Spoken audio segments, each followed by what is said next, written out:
Welcome back नाज़रीन। सूरत-ए-हाल हिन वक्त वाज़ह है। अपोजिशन जी कामयाबी वाज़ह तौर नज़र अचे पई। 176 मेंबर अपोजिशन जा मौजूद आहिनि ऐं उन में उहे शामिल न आहिनि जेके पीटीआई जा बाग़ी आहिनि। उन्हनि खे मिलाए वञे त 200 जे लॻभॻि तक़रीबन जेको नंबर आहे उहो अपोजिशन जो पूरो आहे। हुकूमत जा 100 खां बि घटि मेंबर अॼु क़ौमी असेंबली में मौजूद आहिनि ऐं कानून ऐं आइन तहत इन मामले ते थियणी घुरिजे। बेतमादी रिथ आयल आहे, वोटिंग कराई वञे ऐं जंहिं वटि नंबर वधीक आहिनि उन खे इक़्तिदार ॾिनो वञे। पर हिन वक़्तु जेको मुल्क में इक़्तिदार संभाले वेठल आहे वज़ीर आज़म इमरान ख़ान साहब, उहो कंहिं बि सूरत में पंहिंजो इक़्तिदार छॾणु नथो चाहे। आचर ते 3 अप्रैल ते हुन पारां जेको क़दम खंयो वियो हो उनखे सुप्रीम कोर्ट पारां गैर आइनी गैर कानूनी करार ॾिनो वियो। उन खां पोइ जेके हुन जा खयल क़दम हुया उन्हनि खे बि सुप्रीम कोर्ट गैर आइनी करार ॾेई उन्हनि खे रद्द करे छॾियो हो ऐं सुप्रीम कोर्ट इहो बि वाज़े कयो हुयो त इन सॼे मामले ते वोटिंग कराई वञे। मूंसां गॾु स्टूडियो में शेख कुरैशी साहब, शकील सुमरो साहब मौजूद आहिनि। मूंसां हिन वक़्तु फोन लाइन ते जॉइन कयो आहे नामेरा कानूनदान आहिनि मोहतरम जनाब शोहाब ओस्तो साहब। साईं अस्सलाम वालेकुम। वालेकुम सलाम। शोहाब साहब, बड़ी मेहरबानी अवांजी प्रोग्राम में जॉइन करण जे लाइ। जेका सूरत हाल असांजे साम्हूं हिन वक़्तु आहे, वाज़ह तौर ते सुप्रीम कोर्ट इहो चयो आहे 3 अप्रैल जा जेके ऑर्डर्स ऑफ द डे आहिनि उन्हनि खे फॉलो करणो आहे। उन तहत स्पीकर खे इजलास सॾाइणो आहे ऐं वोटिंग कराइणी आहे। वोटिंग में कंहिं बि मेंबर खे वोट ॾियण खां नाहे रोकणो। ही जेके डिले टैक्टिक्स हिन वक़्तु हुकूमत इस्तेमाल करे पई, अवां कानूनी तौर ते छा पिया सम्झो त इन जो बुनियादी तौर ते मक़सदु छा थी सघे थो ऐं कहिड़ा रीज़न्स आहिनि? महिरबानी साईं। ॾिसो, रीज़न त हाणे साफ़ नज़र थो अचे त इमरान ख़ान साहब सियासी फ़ाइदो वठणु चाहे थो, पाण खे मज़लूम ऐं विक्टिम जे तौर ते पेश करण जी कोशिशि थो करे। इहा कोशिशि थो करे त पूरी पाकिस्तान खे ॿुधाइजे त अमेरिका ऐं ॿिया असांजा अपोजिशन जा लीडर मिली मुंहिंजी हिकिड़ी जेका इलेक्टेड गवर्नमेंट आहे उनखे हे ख़तमु था करण जी कोशिशि कनि।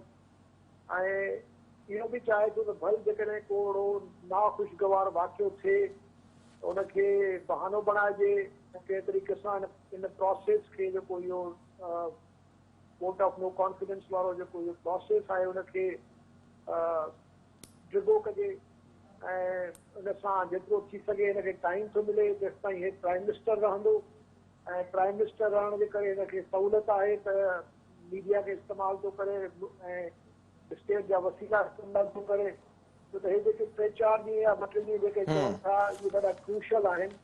हिन में हिनजी कैबिनेट बि मौजूदु आहे, हिनखे ब्यूरोक्रेसी ते बि जेको आहे अञा ताईं कंट्रोल आहे। तो ॿियो इहो आहे त हिनखे शायदि हाणे इहा बि परवाह कोन्हे त सुप्रीम कोर्ट मुंहिंजे ख़िलाफ़ को कंटेम्प्ट जी प्रोसीडिंग हलाए सघे थी या मुंहिंजे स्पीकर जे ख़िलाफ़ हलाए सघे थी। छाकाणि त हाणे इहो कानूनी जेको पॉइंट आहे नाज़रीन जे साम्हूं ॿुधाइजो। सुप्रीम कोर्ट इहा शइ वाज़े कई, ज़ाहिर उहो जेको फ़ैसिलो आयो पर उन ते काल्ह बि ख़ान साहब चयो त असांखे मायूसी थी आहे इन सॼे मामले ते, पर असां सुप्रीम कोर्ट जो फ़ैसिलो तस्लीम कयूं था। साॻी शइ अॼु शाह महमूद कुरैशी पारां चई वई। हुकूमत जी इहा कोशिशि आहे त उन लेटर जे हवाले सां जंहिंजो हुकूमत ज़िक्र करे पई उन ते बहस करायो वञे ऐं प्लानिंग इहा ई आहे त सभई हुकूमत जा मेंबर ॻाल्हाइनि। छा कानूनी तौर ते इन मामले ते अपोजिशन वरी राब्तो करे सघे थी सुप्रीम कोर्ट सां या इन सॼे मामले ख़िलाफ़ का कार्रवाई थी सघे थी? ॾिसो, हाणे इन में हिकिड़ो अभाम ज़रूरु आहे त जेकॾहिं मेंबर्स पार्लियामेंट जा ॻाल्हाइणु चाहिनि था, इन ते बहस करणु चाहिनि था त उहो बहस करे सघनि था। पर शर्त जेको आहे उहो इहो आहे त स्पीकर जेको आहे इहो इन इजलास खे हाणे प्रोरोग नथो करे सघे ऐं vote of no confidence in इजलास में ई जेको आहे सो कंप्लीट करणो आहे। हाणे जेकॾहिं हे वेंदा सुप्रीम कोर्ट त वरी सुप्रीम कोर्ट में 4-5 ॾींहं ॿिया लॻी वेंदा। हालांकि सुप्रीम कोर्ट वटि फौरी तौर ते कंटेम्प्ट जी सज़ा ॾियण जो पावर बि आहे। पर जेका मौजूदा सूरत हाल आहे, जेका पॉलिटिकल एॾी डिवीज़न आहे मुल्क में, ज़ाहिर आहे सुप्रीम कोर्ट न चाहींदी त हुन में मुतनाज़ा बणिजे ऐं इहो मामिलो जेतिरो थी सघे उहो जज साहब चाहींदा त इहो पार्लियामेंट में ई नेशनल असेंबली में ई रिज़ॉल्व थिए। पर इमरान ख़ान साहब शायदि इन शइ खे ई जेको आहे सो इस्तेमालु करण जी कोशिशि थो करे जेका सिचुएशन जेके हर को अवॉइड करण जी कोशिशि थो करे उनखे इमरान ख़ान साहब पंहिंजे लाइ इस्तेमालु करण जी कोशिशि थो करे ऐं उनखे का परवाह कोन्हे त नतीजो छा निकिरंदो।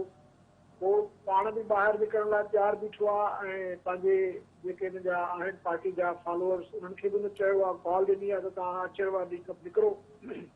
सो उन मां त ईअं ई थो लॻे त इमरान ख़ान साहब जेको आहे बहादुरी ऐं के हद ताईं घटि में घटि इनडायरेक्टली सुप्रीम कोर्ट जे ऑर्डर जी जेको आहे सो नाफ़रमानी करण लाइ तयारु आहे ऐं हिन प्रोसेस खे हो जेतिरो थी सघे इनखे हो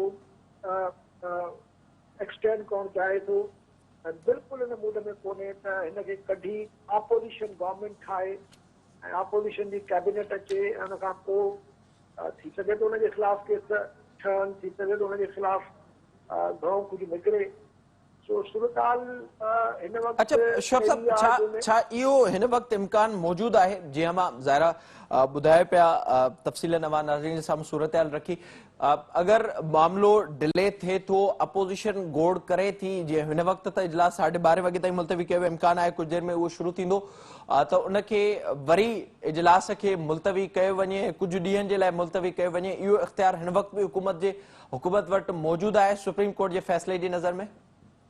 ॾिसो मुंहिंजो पंहिंजो व्यू त इहो आहे त हिन वटि हाणे को वधीक टाइम कोन्हे।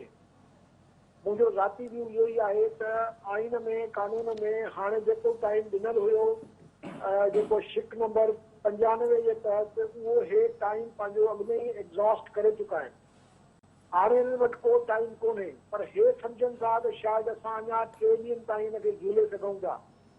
तो मां जीअं गुज़ारिश कई त हिन वक़्तु इमरान ख़ान साहब बिल्कुलु हिकिड़े फाइटिंग मोड में आहे ऐं हो कंहिं बि आइनी ऐं सियासी बहरान खे पैदा करण लाइ तयारु आहे। बल्कि हो सम्झे थो त जेतिरो वॾो बहरान थींदो ओतिरो वधीक मुंहिंजी जेका सियासी जेको नैरेटिव आहे उहो वधीक माण्हुनि ताईं पुॼंदो ऐं माण्हू चवंदा त भई इमरान ख़ान सां जेको आहे सभु मिली विया आहिनि, जज बि मिली विया आहिनि, अमेरिका बि मिली वियो आहे ऐं अपोज़िशन सां सभु गॾिजी जेको आहे इमरान ख़ान जे ख़िलाफ़ हिकिड़ो महाज़ ठाहियो आहे। हिनजी पूरी इहा ई कोशिशि आहे त उहो पाण खे विक्टिम ज़ाहिर करे ऐं विक्टिम ज़ाहिर करे अवाम में वञे ऐं चवे त भई मूंखे हिन करे हटायो वियो आहे छाकाणि त मां ख़ुददार हुयुमि, मां ईमानदार हुयुसि, मां हिननि चोरनि खे पकड़णु पिए चाहियो ऐं अनफॉर्चुनेटली सुप्रीम कोर्ट बि मुंहिंजी ॻाल्हि न ॿुधी। सो हाणे सवाइ तव्हांजे मूं वटि कोई कोन्हे छो त कल्ह जी जेका हुनजी तकरीर हुई उहा तकरीर दरअसल माण्हुनि खे ॿियनि लफ़्ज़नि में तयारु करण वारी तकरीर हुई त तव्हां निकिरो